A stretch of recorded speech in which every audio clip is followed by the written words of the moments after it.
바우하우스 데스하우는 이미 한번 만들었던 컨텐츠입니다. 그런데 그때는 제 마이크가 별로 안 좋아서 워드를 넣으면 음성이 나오는 프로그램을 썼습니다. 또 이 컨텐츠를 만들 때가 벌써 2년 전이라서 그때는 건축 컨텐츠를 만드는 기준이 아직 잡혀 있지 않아서 컨텐츠가 좀 구렸습니다. 하지만 최근 시대순으로 건축을 소개하다 보니 그 시대의 대표적인 작품은 한번 리뉴얼하는 것도 나쁘지 않겠더라고요. 그래서 다시 한번 새롭게 바우하우스 데스하우를 만들어 보았습니다.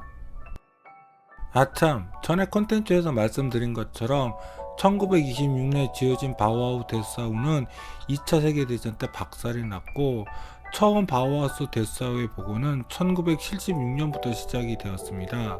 원래 모습과 맞게 복원 수리된 것은 1996년부터 2006년 사이에 이루어졌다고 하네요. 20세기 현대 건축을 바꾼 모더니즘 건축의 시작인 바우하우스 데스하우를 소개하는 저는 여러분과 함께 건축의 길을 가는 Cinema C Architecture A Psychoanalysis P 카푸 채널의 앞에입니다.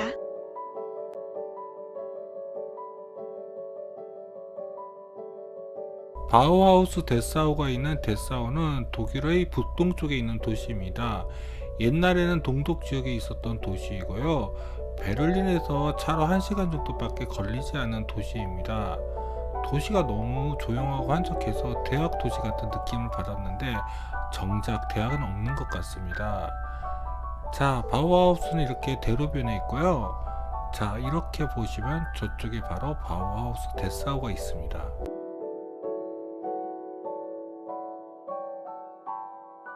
시간을 가지고 바우하우스 데스하우를 보려고 데스하우에서 하루 숙소를 잡았습니다. 그런데 바우하우스 데스하우 근처는 저녁이 늦으면 먹을 데도 별로 없을 정도로 외졌더라고요. 숙소는 여기고 걸어서 한 15분 정도 가면 바로 여기 바우하우스 데스하우가 있습니다. 바우하우스 데스하우는 크게 세 건물로 나눠져 있습니다. 하나는 테크니크 스쿨이고 둘은 워크숍 빌딩, 셋은 기숙사입니다. 그리고 각 건물들이 브릿지랑 스튜디오 윙으로 연결되어 있습니다.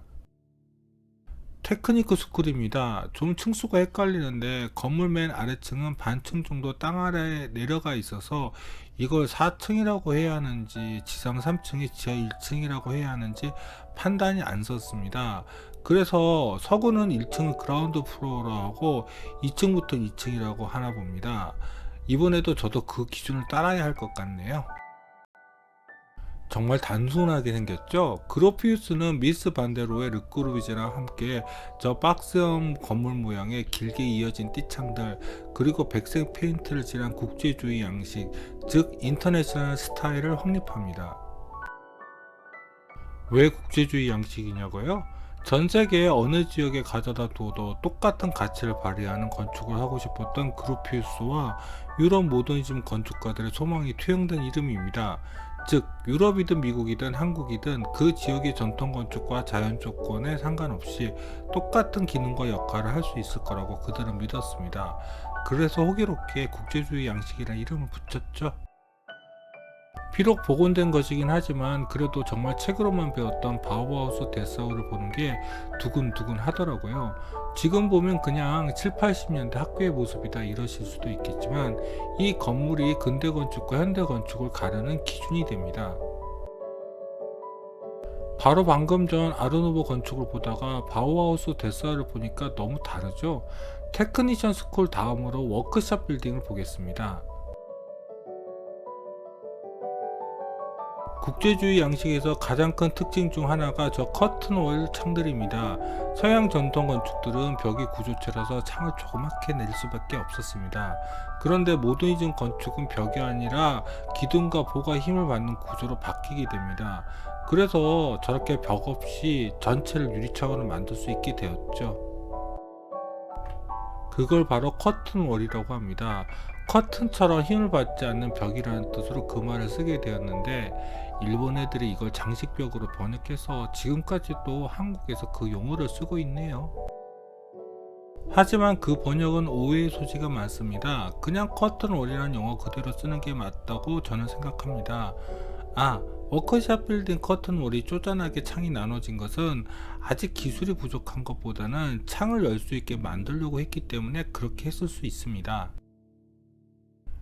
1910년, 20년대 유럽에서 보여드렸던 여러 아르누보 작품들과 데스트르, 리트벨트, 슈레드 하우스 등을 통해서 서양 전통 건축에서 벗어나 완전 새로운 건축을 모색하는 운동들이 태동합니다. 사실 비인 세세션도 중요한 운동 중에 하나인데 제가 그 작품들을 가지고 있지 않네요. 그리고 이런 일련의 새로운 아방가르드적인 건축 운동들이 하나로 귀결되기 시작하는데 그 시작이 되는 작품이 바로 이 바우하우스 데사우입니다. 즉 건축 역사에서 이제부터 모더니즘 건축이 시작되는 작품이 바로 바우하우스 데사우인 것입니다. 유럽의 여름은 해가 길어서 숙소에 짐을 풀고 저녁을 우선 제끼고 미리 데사우를 보려고 왔는데 생각보다 여기를 일찍 닫더라고요. 그래서 이렇게 외부 사진밖에 못 찍었고 내부 답사는 다음날에 했습니다. 자, 이제 기숙사 빌딩을 보러 가볼까요?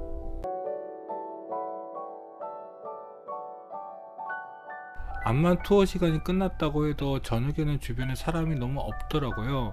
근데 열심히 사진을 찍는 동양인 있는 여성 한 분이 있었습니다. 그런데 이상한 것은 제가 묵은 숙소가 데사우 근처의 유일한 숙소인 것 같던데 그분은 숙소에도 보지 못했거든요. 그때 싸한 기분이 들었습니다. 저 바우하우스의 기숙사, 저기에 사람들이 있는 겁니다. 어떤 분은 저 발코니에서 망중환을 즐기고 계시고 어떤 분은 팬티 차림으로 나와서 기지개를 켜고 들어가시더라고요. 나중에 알고 보니 바우하우스 데사우에서 숙박이 가능하더라고요. 이럴 줄 알았으면 여기에 숙박을 잡았어야 했는데 제가 또 제대로 조사를 안 한 거죠. 여기가 바로 기숙사로 들어가는 입구입니다. 그래도 여기는 밤에도 출입이 가능해서 안에 잠깐 들어갈 수 있었습니다. 헤헤. 그래서 기숙사 내부도 조금 보여드릴 수 있습니다. 자, 이제 기숙사와 워크숍 빌딩 1층을 잇는 스튜디오 윙을 한번 살펴볼까요? 저쪽은 기숙사로 들어가는 입구입니다. 역시 사전조사가 제가 부족해서 이 내부에는 무슨 공간이 있나 궁금했습니다. 근데 여기에 식당이랑 대강의실이 있을 줄은 몰랐습니다. 저기는 워크숍 빌딩이고 이쪽은 스튜디오 윙, 그리고 여기는 기숙사입니다. 그리고 중간에 건물 하나가 보이죠? 그건 건물이 아니라 워크숍 빌딩과 테크니션 스쿨을 연결하는 브릿지입니다. 이제 바우하우스 데사우 외부 마지막으로 브릿지를 볼까요? 저기 기숙사에 바로 붙어서 테크니션 스쿨로 이어진 것처럼 보이는 브릿지가 있습니다. 그런데 기숙사가 아니라 워크숍 빌딩과 연결된 것입니다. 그런데 이 건물을 브릿지라고 해야 할지 모르겠네요. 도리어 필로티 된 건물이라고 봐야 하지 않을까 싶기도 하고요. 그만큼 규모가 큰 건물입니다. 여기는 브릿지 아래입니다. 저쪽에 보이는 입구는 테크니션 스쿨로 들어가는 입구이고요. 내부 답사를 하지 못했기에 그래도 해가 지기 전에 외부 사진은 다 찍을 수 있었고 근처의 작은 식당에서 저녁을 간단히 먹을 수 있었습니다. 그런데 근처에 열고 있는 식당이 무슬림 식당이었습니다. 역시 이제 독일은 다민족 국가로 거의 다 바뀐 것 같습니다.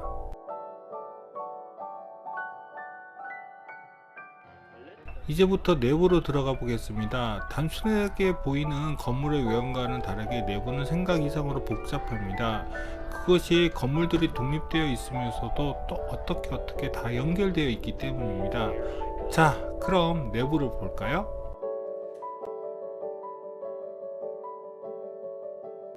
내부 투어는 워크숍 빌딩부터 시작했습니다. 그래서 워크숍 빌딩부터 소개하겠습니다. 먼저 입구는 이렇게 북쪽과 남쪽 입구 두 개입니다.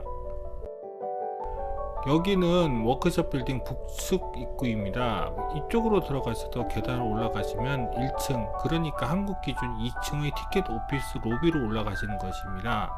그리고 반대쪽 남쪽 입구는 지상층으로 이어집니다.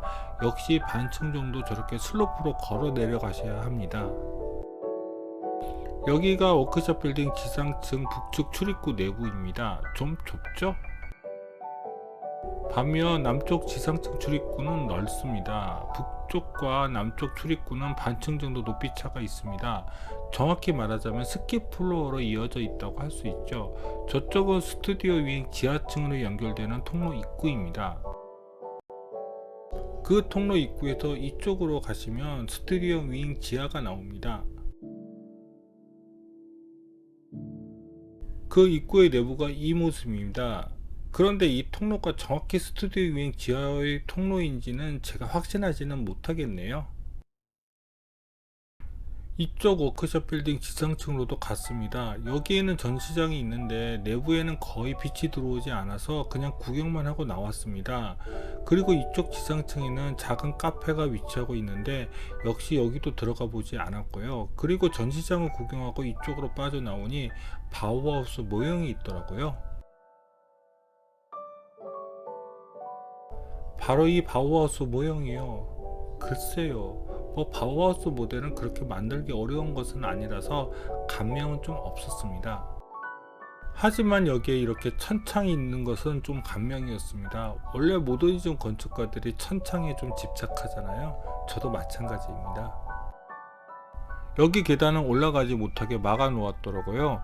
아마 워크숍 빌딩으로 올라갈 수 있도록 만든 계단 같습니다.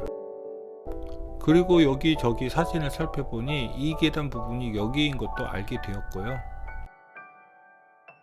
이제 본격적으로 워크숍 빌딩 지상층에서 올라와 1층, 그러니까 한국 기준으로 2층으로 올라가 보겠습니다. 먼저 워크숍 빌딩 1층 로비입니다.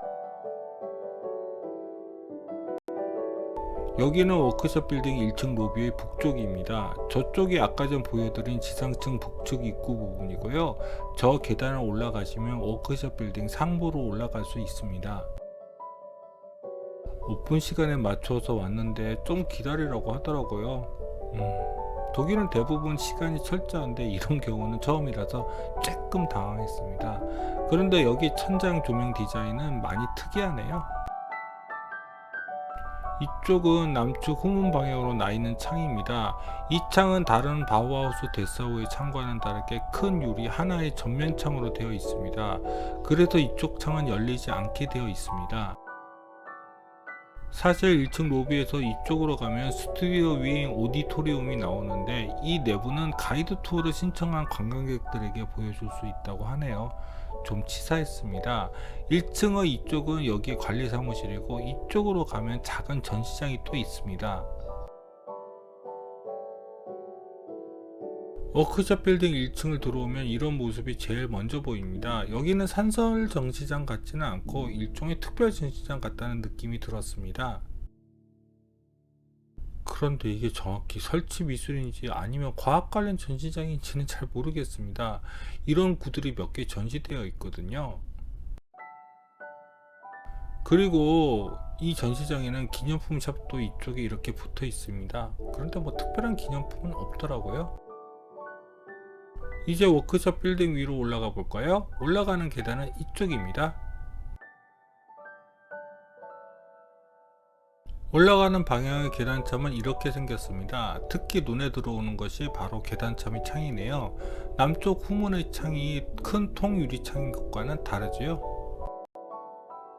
2층으로 올라가는 계단 중간참에서 1층 로비 쪽을 바라본 곳입니다. 이런 계단 형식 정말 한국에서도 옛날에 많이 썼는데요. 특히 학교에서요. 반대쪽 계단참의 브릿지를 향한 창의 상부창은 아래에서 한 번에 열 수 있게 장치되어 있더라고요. 저기 보이는 것이 테크니컬 스쿨입니다. 창에 더 가까이 다가가니 옆에 브릿지도 보이시죠? 2층과 3층이 다 브릿지로 연결되어 있습니다. 여기는 2층의 홀입니다. 1층처럼 후문 방향으로 전면창이 열려져 있고요. 2층 홀에서 계단 쪽을 바라본 사진입니다. 워크숍 빌딩 2층에서 이쪽으로 가시면 브릿지 공간이 나옵니다. 2층에서 3층으로 올라가는 계단 참입니다. 정말 예전에 이런 스타일의 학교 계단들이 많았었는데요. 3층 홀에서 계단 참을 바라본 것입니다. 가운데 올라가는 계단이 없으니 브리지 쪽 계단 참 창이 훤하니 보이고 좋네요. 그리고 계단 양쪽 난간에 있는 가구는 그 유명한 마르셀 브루이어의 바실리 체어입니다. 3층 홀에서 남쪽의 전면창을 바라본 것입니다. 역시 여기에도 바실레 체어를 가져다 놓았는데 뭐가 바빴는지 저 의자도 한번 안 앉아보고 왔네요. 3층과 2층 코어의 천장에 달려있는 저 등기구는 예전 바우하우스 관련된 책에서 보았던 당시 바우하우스의 조명 모습 그대로이고요. 의외로 바우하우스 데스하우 3층 평면은 없더라고요. 그래서 일단 2층과 3층 평면을 같이 사용하겠습니다. 이제 3층 사무실을 한번 구경해 볼까요? 2층은 못 들어가 보았고 워크숍 빌딩 3층의 이 오피스는 그냥 열려져 있어서 염치불구하고 그냥 안으로 들어가서 사진을 찍었습니다. 그런데 전에 콘텐츠는 공유 오피스로 이 공간을 보았는데 또 유심히 사진을 살펴보니 일종의 디자인 강의실 같다는 생각도 들더라고요. 그래서 사진을 찍는 것도 별로 뭐라 하지 않았을까요? 생각보다 공간이 넓어서 여기서 건축 설계 교육을 하면 참 편할 것 같고 공유 오피스로 사용해도 좋을 것 같았습니다. 제가 다닐 때도 이렇게 오픈된 공간에 각각의 설계 스튜디오들이 상황에 따라 영역을 나누어서 설계 교육을 받았거든요. 필요에 따라 공간을 열고 닫는다. 이것이 바로 모더니즘 건축의 중요한 공간 구성 원리인 오픈 스페이스 방식입니다. 오픈 스페이스와 함께 바우하우스 데스하우를 모더니즘 건축의 이정표로 만든 또 하나의 요소가 바로 저 커튼월입니다. 그런데 앞에서도 말씀드린 것처럼 큰 유리들을 사용하지 않고 창틀을 격자로 만들어서 작은 창들로 커튼월을 만든 것은 저렇게 창들이 열리도록 만들기 위해서 그런 것 같습니다. 워크숍 빌딩 계단 참의 창과 마찬가지로 열리는 메뉴의 창들은 웬만한 사람은 키가 닿지 않을 정도로 높이가 있기 때문에 이렇게 연결해서 아래에서 한 번에 열 수 있도록 디자인되어 있습니다.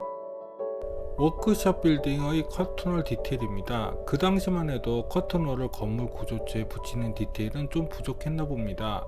이러면 정말 외부의 냉기나 열기가 그대로 내부로 전해질 텐데요. 자, 이제 다음으로 워크숍과 테크니션 스쿨을 연결하는 브릿지를 한번 살펴볼까요? 먼저 브릿지 2층으로 가보겠습니다. 여기는 아까 전 2층 계단 홀에서 말씀드린 2층 브릿지로 가는 통로입니다.